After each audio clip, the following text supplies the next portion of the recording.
This is a war room, rapid response, crisis comms situation. Okay, so let's talk about communications and let's talk about the Democratic Party as it stands right now. We will win.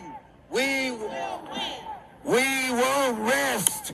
Obviously there were 75 days between the day that Vice President Harris lost and the inauguration of Donald Trump.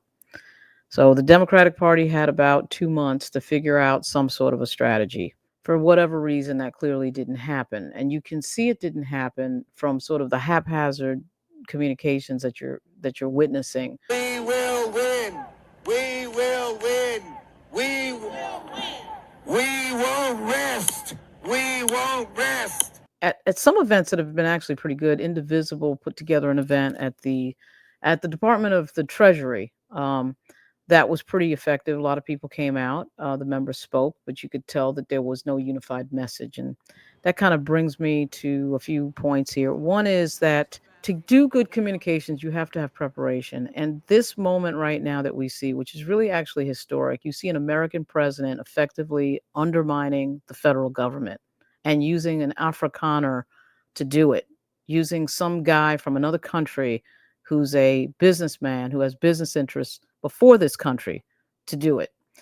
You can understand that the corruption levels here are going to be high, very high, with what we already know about the situation. So you also knew that there was a document floating around called Project 2025.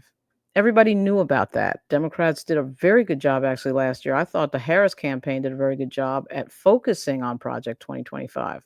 Somehow or another, even though you knew what their playbook was, you knew it was coming, you knew it was coming for 75 days, there's still no plan in place when it starts on Jan 20, 2025. I really cannot understand that. Crisis comms really requires a plan, a written plan, and it also requires shared messaging. You need a few entities saying the same thing. And one of the things the Democrats don't do very well is saying the same message over and over again. Now, I can understand that when you say, okay, tax policy maybe, or policing, and it might be different for this district or that district. When we're talking about people stealing the Social Security money or looking at people's private information or turning off Medicaid payments, those are things that every single Democrat should be able to message jointly. That shouldn't be a problem. I used to play tournament level chess when I was in high school. The two things that chess really teaches you is one, how to see and look for 5 and 6 moves ahead of your opponent. You really just sort of sit there and try to figure out a lot of times what your opponent might do 4 and 5 moves ahead. In this particular example, we all sit here knowing that Donald Trump is going to sign an executive order to end the Department of Education. Everybody knows that right now as we're sitting here. There is no mystery. If you can't figure out what the next move is after that, maybe just go read, Project 2025 again. You can see what those moves are. It's all in there. Everything that they've done so far is Project 2025. So there's no excuse for the Democratic Party. And when I say the Democratic Party, let me be very specific. Typically, the leader of the party is the highest ranking official. That would, of course, last year, that would have been Joe Biden. Obviously, Joe Biden is gone. He is in California relaxing, or in Delaware relaxing. So the highest elected official right now is actually, when you think about it, it's Chuck Schumer or Hakeem Jeffries. So the leadership piece and the communications piece should be coming out of them. And, I'm a former federal employee and a former state employee of the government and a former employee of the private sector in the media. I was actually looking and had been asking a lot of friends of mine about what the plan was for their communications because I didn't see anything. But just because I didn't see anything doesn't necessarily mean that there isn't one. I might not know about it. Okay, that's very possible. But I do know a lot of people in the federal government, so I'm asking around. And I didn't hear anything all November, all December. Everybody was in shock in November. Okay, it's understood. Take a break for a few weeks. Okay. Then December goes by and then January shows up and you still don't really hear anything. And sure enough, Trump comes in the office. He floods the zone, which you knew he was going to do. All we have to do is flood the zone. Every day we hit them with 3 things. They'll bite on one and we'll get all of our stuff done. And then the Democrats have no plan. So one of the things that should not be repeated again is not having a plan. We will win. We will win. We won't rest. We won't rest. We won't rest. There needs to be a plan. There needs to be marching orders, and they need to be very specific. And they need to be the types of things that every Democrat on the federal level can say and do. There should be 2 or 3 things that every Democrat can say. Obviously, you can't cover everything. You pick the big things. Social Security, for one. I mean, that should be an easy one. One of the things that Democrats keep doing, and I'll just choose one thing that is a mistake that they keep making, that they have to stop making, is buying into the language of the MAGA Republican Party, of the Republican right-wing extremists. Okay, they started with CRT. Actually, they started with woke, then they went to CRT, then they went to DEI. None of the Democrats should be using any of those terms. Certainly shouldn't be using DEI or CRT. There's no such thing as CRT. They made up a boogeyman, right? Because what they're doing at all times is playing Southern strategy. They are trying to present the Democratic Party as the party of black people to get white people to vote for them. By the way, it's working. It's working.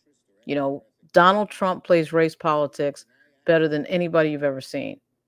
Primarily because he is just saying it. He's saying the quiet part out loud, or what used to be the quiet part, very out loud. You might remember when Harris was running, her first 3 or 4 weeks, you could see it. Whoever was writing her press releases was right on time with the message. They were saying it out loud, and they were doing very well. Whoever that person was, I don't know who it was, but whoever was writing those press releases, maybe it was a group of people. That person needs to be found and hired by the House Democrats or the Senate Democrats, like right now, because that was a very tight performance for most of that campaign. Part of me does say that they need new leadership in the Senate. I know everybody's focused on Congressman Leader Jeffries, which is interesting. I'm not saying you shouldn't be focused on him, but what is Schumer doing? Schumer comes in and acts like it's business as usual until the payments get cut off. We will win. We will win. We will. And everybody starts blowing up the phones on Capitol Hill. Why did it take that? I mean, this is a run out the clock strategy. And if the Democrats don't know what to do, what they should do is go back and look at what Mitch McConnell was saying back in 2009 about President Obama coming into office, because that's the strategy. It's a burn the clock strategy. It's something like 640 days until the midterms. Can they last 640 days without them destroying the entire government? I think that's an open question. But one thing I know is you got to burn the clock. You got to burn the calendar. And you're not burning the calendar when you have members who are voting in favor of Trump's nominees, which was what was going on for the first, 2 weeks. Every Democratic member of the Senate should be voting against every nominee. And they should be running the clock, the 30-hour clock, the filibuster, whatever procedural thing they can do to burn that calendar, they should be burning that calendar. But you cannot tell me that there isn't 3 or 4 lines that every single Democrat can say. I don't care what district you're in, or how close the district is, or any of that other stuff. This is off the chain on another level. This isn't really even Republican policy that we're watching. I'm shocked, frankly. I am absolutely shocked at the lack of aggressiveness coming out of the gate, and the lack of planning. There was no plan. I mean, I can't find one. I do think that some of these younger members, they got a few people that should be brought forward.